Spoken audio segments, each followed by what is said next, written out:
Hi friends, ഇന്ന് നമ്മൾ പരിചയപ്പെടാൻ പോകുന്നത് മെഴ്സിഡീസ് ബെൻസിൻ്റെ GLA 200 CDI എന്ന വാഹനത്തിൻ്റെ ഗിയർ സിസ്റ്റമാണ് പരിചയപ്പെടാൻ പോകുന്നത്. ഇതിൻ്റെ ഗിയർ സിസ്റ്റം വരുന്നത് ഈ ഭാഗത്തോട്ടല്ല, മറിച്ച് ഇതിൻ്റെ സ്റ്റിയറിങ്ങിൻ്റെ സൈഡിലോട്ടാണ് ഗിയർ സിസ്റ്റം വരുന്നത്. ഇതാണ് ഇതിൻ്റെ ലിവർ. ഈ ലിവർ തന്നെയാണ് നമ്മൾ ഗിയർ അപ്പ് ആൻഡ് ഡൗൺ ഒക്കെ ചെയ്യുന്നത്, അതായത് മൂഡ് മാറ്റുന്നത്. ഇത് നമ്മൾ താഴേക്ക് ബ്രേക്ക് അപ്ലൈ ചെയ്ത് താഴേക്ക് നമ്മൾ ഒന്ന് ഡൗൺ ചെയ്താൽ ഡ്രൈവായി, തൊട്ട് ജസ്റ്റ് ഒന്ന് നമ്മളൊന്ന് മേലേക്ക് അനക്കിയാൽ ന്യൂട്രായി, അവിടുന്ന് ഒന്നുകൂടെ മേലേക്ക് ഇട്ടാൽ റിവേഴ്സായി. ഇപ്പോൾ റിവേഴ്സ് മോഡ് കിടക്കുവാണ് വണ്ടി. ഇതിൻ്റെ പാർക്കിങ് എങ്ങനെയെന്ന് പറഞ്ഞാൽ ഈ സൈഡിലായിട്ട് ഒരു ബട്ടണുണ്ട്. ഈ ബട്ടൺ പ്രസ് ചെയ്ത് കഴിഞ്ഞാൽ വണ്ടി പാർക്കിലേക്ക് വീണു, ഓട്ടോമാറ്റിക്കലി ഹാൻഡ് ബ്രേക്കും വീഴും. ഇതിൻ്റെ മ്യൂസിക് സിസ്റ്റം കൺട്രോൾ ചെയ്യുന്ന ഒരു നോബാണിത്. ഇവിടെയും കൺട്രോൾ ചെയ്യാം, അതുപോലെ തന്നെ ഇവിടെയും കൺട്രോൾ ചെയ്യാം മ്യൂസിക് സിസ്റ്റം. ഇതിൻ്റെ മാനുവൽ ഗിയർ വരുന്നത്, അതായത് ഡ്രൈവ് കിടക്കുകയാണെങ്കിൽ നമുക്ക് മാനുവലായിട്ട് ഓടിക്കണമെന്നുണ്ടെങ്കിൽ ഈ കാണുന്ന സെറ്റിങ്സിൽ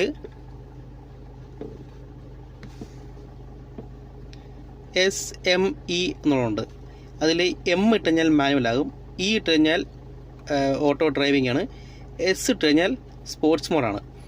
അപ്പോൾ വണ്ടി RPM അധികമായിട്ടാണ് വണ്ടി ഗിയർ മാറത്തുള്ളൂ. അതിനുശേഷം നമുക്ക് ഫ്യൂൽ എഫിഷ്യൻസി കുറയും. ഇതിൻ്റെ മാനുവൽ ഗിയർ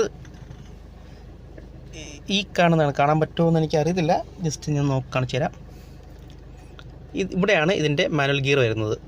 ഇത് അപ്പ് വരും, ഈ ഭാഗത്തായിട്ട് ഡൗൺ വരും.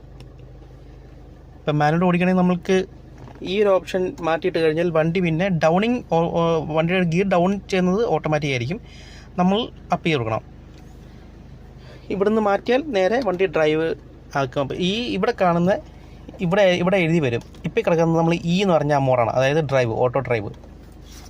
ഇപ്പം ഞാൻ ഇവിടെ ചേഞ്ച് ചെയ്യുമ്പോൾ ഈ മോട്ടറിൻ്റെ അവിടെ E എന്നുള്ള മാറി വരും. ഇപ്പം സ്പോർട്സ് മോഡ് കയറി വണ്ടി ഒന്നുകൂടെ പ്രസ് ചെയ്തപ്പോൾ മാനുവലായി. ഇനിയിപ്പോൾ വണ്ടി മാനുവൽ ഗിയറേ ഓടത്തുള്ളൂ. ഡൗണിങ് മാത്രം, വണ്ടിയുടെ ഗിയർ ഡൗണിങ് മാത്രം ഓട്ടോമാറ്റിക് നടക്കും. അപ്പ് നമ്മൾ ചെയ്ത് കൊടുക്കേണ്ടി വരും. ഈ കിടക്കുന്നു, ഈ പെഡൽ ഡൗണും ഈ പെഡൽ അപ്പും, ഇതാണ് ഓട്ടോമാറ്റിക് വരുന്നത്. ഇതിൻ്റെ ഈ ലിവർ എന്ന് പറഞ്ഞാൽ നമ്മുടെ ക്രൂയിസ് കൺട്രോളാണ്. ഈ ബട്ടൺ പ്രസ് ചെയ്ത് കഴിഞ്ഞാൽ ലൈറ്റ് കത്തും. ഇതെന്ന് പറഞ്ഞാൽ നമുക്ക് നമ്മുടെ വാഹനം എത്ര കിലോമീറ്ററിൽ സ്പീഡിൽ പോകണം നമുക്ക് നിശ്ചയിക്കാൻ പറ്റും.